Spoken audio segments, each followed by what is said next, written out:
So, Math 9, we're actually headed into the last two chapters. We only have two chapters left, and honestly, they're not that long.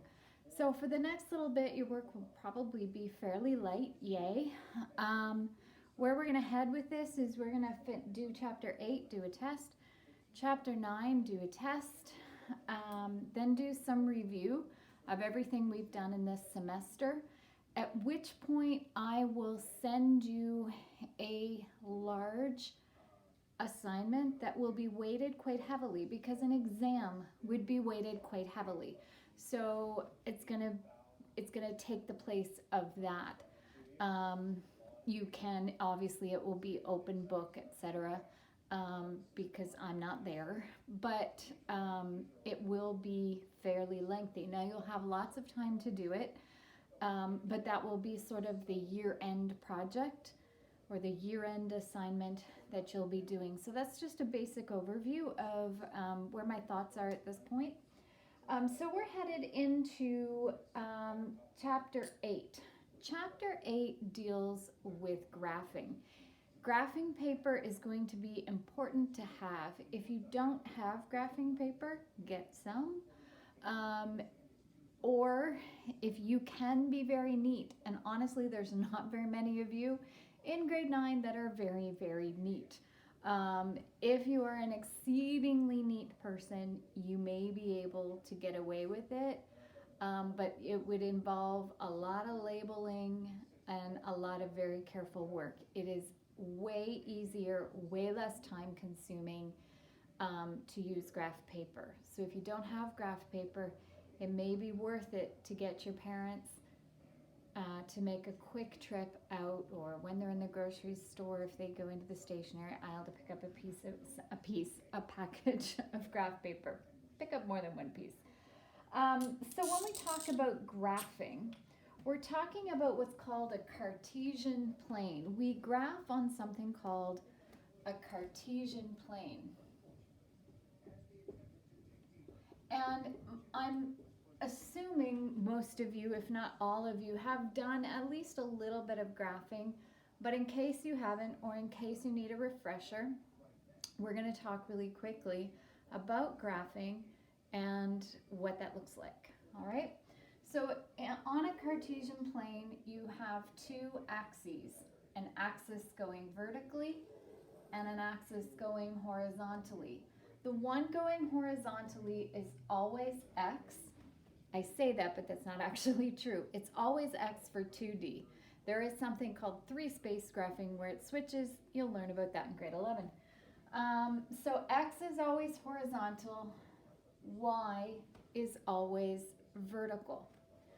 Going this way, so this is what is called, right here where the lines cross, that is called your origin. And it's considered to be 0 for x and 0 for y. Now, starting at the origin, anything going to the right on the horizontal is positive. Anything going to the left is negative. For y's, anything going up is positive, and anything going down is negative. Now, to give a location, you give it in what's called an ordered pair. And in an ordered pair, the first number is always x, and the second number is always y.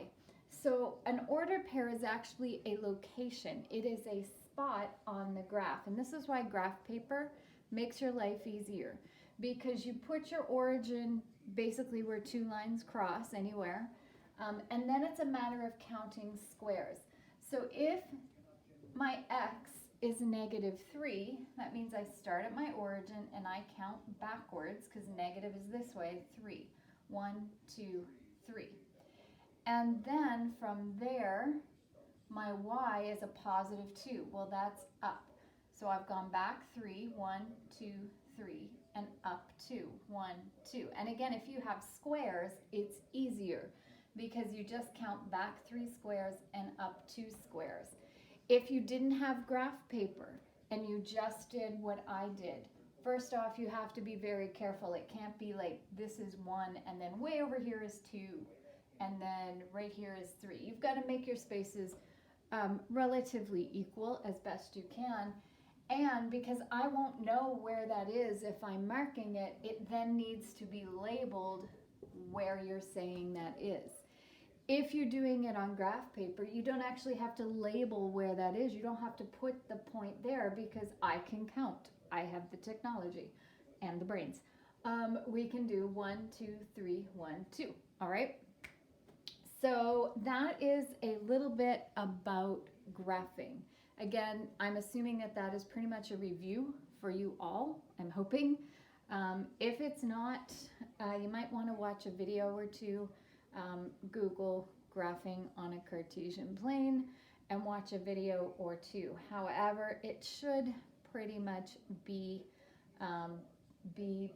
something that you already know how to do. So what this chapter is about, it's about taking something that is on a Cartesian plane, on a graph, and manipulating it in some way, moving it, turning it, flipping it, doing different things to it. This is a concept that is going to follow you throughout all high school.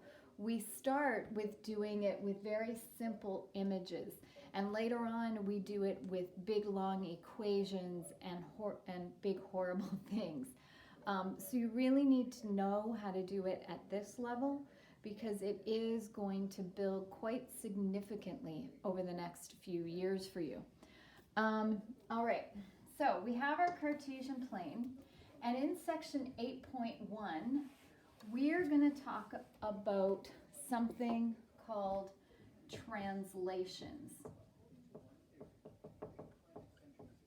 And what a translation does is it takes a graph, a picture that's on a Cartesian plane, and it moves it in some way. Left, right, up, down, maybe a combination of a couple of those. And when you we don't change the size, we don't change what direction it's pointing, we simply change its location. So in example, well actually, not even in example, in the activity on page 300, they actually give you a shape that's on a Cartesian plane. Now they only show this part of the Cartesian plane at first, but then they go ahead and show you other stuff. And they say that point A is at 1 and 1. So over 1, up 1. This is point A. It is at 1 and 1. Point B is at 5 and 1. So 5 means 1, 2, 3, 4, 5, and up 1. This is point B, and it's 5 and 1. And point C is 5 and 4. 1, 2, 3, 4. Now, if I join those points, if I just, when you were a kid, you played connect the dots. If I connect the dots, I end up with a triangle, all right? Now, when we translate an image, what we do is we move it. They're going to tell you how you're going to move it, but how they give you that information can vary. There's a couple of different ways that they can give you that information. So one of the things that I can do is I can give it to you in words, okay? I can give it to you in words, and they say move each point 6 units right, and move it 4 units up. Again, this is where graph paper is going to come in handy, because if you have graph paper, doing that is only going to require you to count squares. Now, I'm actually going to change this. because I don't have enough space to go 6 units to the right. So I'm gonna make an executive decision, and I'm gonna say, let's go 6 units left, okay? No big deal, doesn't matter, all right? So if I go 6 units left and 4 up, I start, point A starts here, and I count backwards. I count back, because left is this way. I count left 6 squares. 1, 2, 3, 4, 5, 6. This brings me to -5. And again, I can count. This would be 0, -1, -2, -3, -4, -5. Okay? And then 4 up. So I'm already at a height of 1. My y value is always 1, already 1. So I'm going to go up 4. 1, 2, 3, 4. So this actually brings me, my new point is actually -5 and 5, because I went backwards, 0, -1, -2, -3, -4, -5, and up 4 from 1, 2, 3, 4, 5. So this is what we call A prime. It's got a little apostrophe on it. It's called A prime, and it just means this used to be point A, but now it's here. It's the point after I've moved it. So I'm going to do the same thing with point B. I'm going to go 6 to the left. 1, 2, 3, 4, 5, 6. It brings me to -1. And again, if you have graph paper, it makes it very easy. And I go up 4. 1, 2, 3, 4. It's going to bring me to -1 and 4. And we're going to call this B prime because it's B after I moved it. Now, mathematically, you can figure this out as well, because 6 to the left means I actually go backwards 6. So from A, I would subtract 6 because I was going backwards 6. And up 4, I could add 4 to this point. Well, 1 take away 6 is -5, and 1 plus 4 is 5. So the new point should be at -5 and 5, and it is. So I can do it mathematically. I can do it by counting. It really doesn't matter. You can do it either way. All right, so same thing here. I could have done 5 take away 6 because I'm going left and going backwards. So 5 take away 6 is -1, and 1, because I'm going up, I'm going to add 1 plus 4 is 5. I should have put 5 there. My apologies. You were probably yelling at me from home. So again, I'm going to do the same thing. Now again, I could count 1, 2, 3, 4, 5, 6 and up 4, or I can do it mathematically. I can subtract 6, which would give me -1, and I can add 4, which would give me 8. So my new point is -1 and 8. 5, 6, 7, 8. So this is C prime. It is at -1 and 8. So the triangle does not change size. It doesn't turn at all. If it's oriented this way, then it's oriented the same way when you move it. This is a translation. Now, there's a couple of different ways, like I said before, that I could give this information of 6 left and 4 up. One of them is to write it. But in math, we tend to be lazy. We don't want to have to write out a whole lot of words. So we have a couple of other ways. One way to express it is through an ordered pair. Except that because it's directions and not a location, notice when it has a location, like 5 and 1 is where the dot is, it has round brackets around it. If it's something that you have to do to a point, if it is a direction, it will have square brackets around it. It's something called interval notation.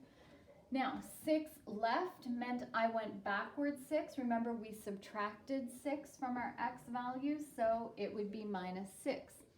Now, 4 up meant we added 4 to our y's. So in the y spot, we have a +4. So that is giving me exactly the same information that this is. It's saying the same thing, just in a different way. There's another way that you can do this, and it is called the mapping rule. Public school likes this one.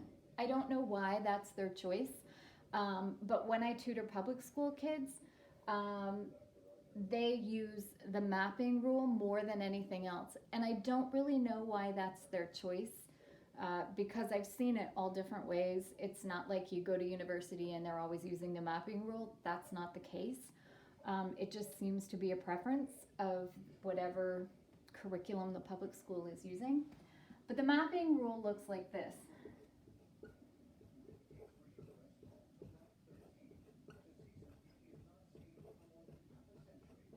So what it's saying is you have an ordered pair, x and y, and what you're going to do to it is your x's, you're going to subtract 6, you're going to go to the left 6, and your y's, you're going to add 4. Now you can't just put this bracket. The mapping rule has to say, from my original x and y, what I go to this location. It has to have that whole sentence.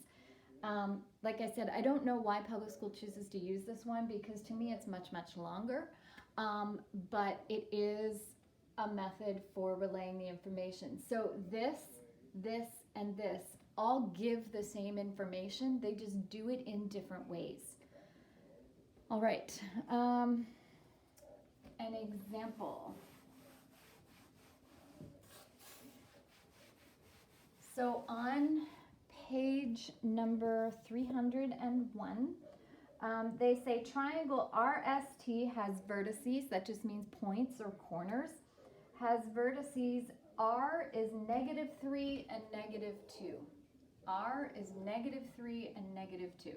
So -3 means from my origin, 1, 2, 3 in this direction, and -2 means down 2, 1, 2.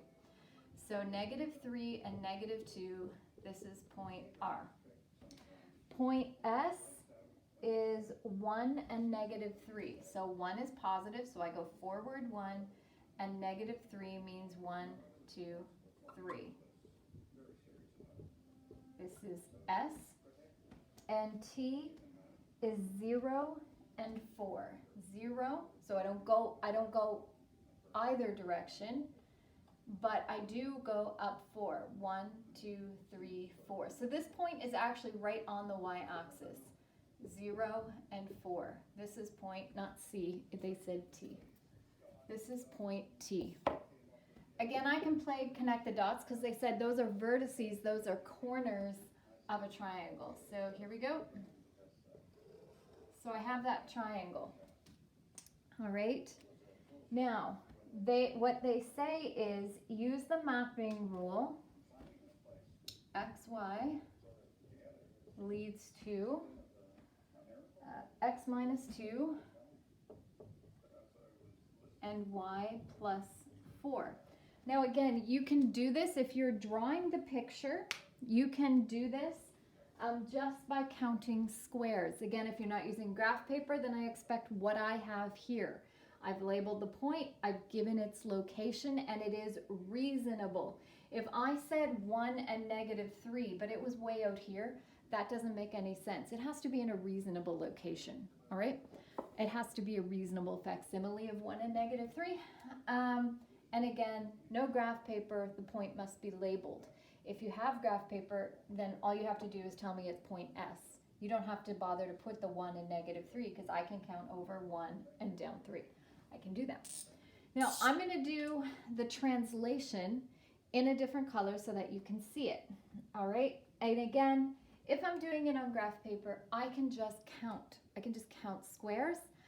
But if you like math better, if you like doing calculations in your head better, then you can do the math that goes along to it. My x values, I'm going to subtract 2. And my y values, I'm going to add 4. So I'm going to draw it, but I'm also going to give the location of r prime, s prime, and t prime, which mean the location of those points after I've moved them. So I don't even need to draw it to do it. Please pay attention to the directions. That's especially for some of you, because sometimes it will just say give the points. If it just says give the points, it doesn't require you to draw the picture. If it says draw the image, then yes, you have to graph it. You have to put it on graph paper. So really pay attention to the language that is used. If you don't have to draw the picture and you're able to do the math, it does save you a lot of time. So if they didn't ask me to draw the picture, if they just said what would be the new points, for R, what I would do is I would take this, the x value is -3, so I would do -3 take away 2. Well, that would be -5. And for the y is -2. -2 plus 4 is 2. So the new point, the new R point, would be at -5 and 2. Same thing for S. The x is 1, so 1 take away 2 is -1. And the y value is -3. -3 plus 4 is 1. So the new t point would be at, or s point, sorry, would be at -1 and 1. And so then t, 0 take away 2 would be -2, and 4 plus 4 would be 8. So now, if all they asked for was where are the new points, I can just give them the location as a set of ordered pairs, and I'm done. If they want you to draw it, once I've done the math, it's really easy. I can either start here and count back to and up 4, or if I've already figured out the point, I can just go 1, 2, 3, 4, 5, 1, 2. Here is R prime at -5 and 2. And again, if you're graphing without graphing paper, you must label. S, -1 and 1, so back 1, up 1, would be S prime. T prime would be -2, 1, 2, and 8. So 4, 5, 6, 7, 8. So -2 and 8 would be T prime. So when you draw it, especially if you're using graph paper, for me, not so much, but if you're using graph paper, again, the shape of the triangle, the size of it, the direction it's pointing, nothing has changed. It's just as if someone has taken the black triangle, picked it up, and moved it to where the red one is. That's pretty much it. I'm going to give some homework. When it says give reasons for your answer, you don't need to. Again, please pay attention to whether or not it says you have to draw it or whether you just have to give the new points. All right? So, good luck with your homework, and we'll talk to you again tomorrow.